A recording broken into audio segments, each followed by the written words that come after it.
Festival, I am deeply grateful not only for the invitation, but for the warm and collaborative spirit we share with Cebu City. It is this sense of unity that truly makes our celebration meaningful. This year's Sinulog carries a deeper significance. After the earthquake, after Typhoon Tino, and after the recent landslide in Binalio, we gather not just to celebrate, but to remember, to heal, and to honor the lives we've lost. Their memory reminds us to cherish one another, to protect the home that sustains us.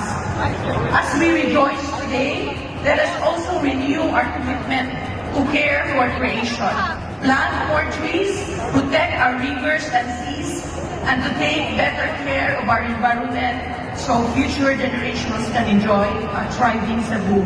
May these Sinulog strengthen our faith, our unity, and our love for our island. Viva Pit Senyor! Viva Pit Senyor! Senyor!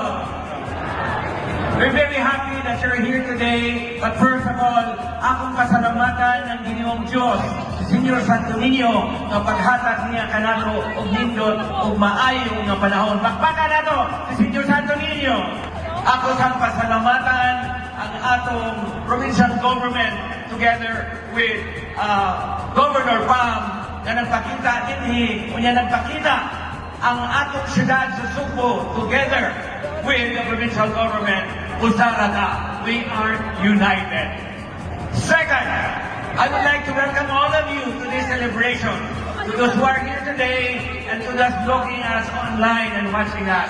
We hope that this day will be memorable and enjoyable to all of us.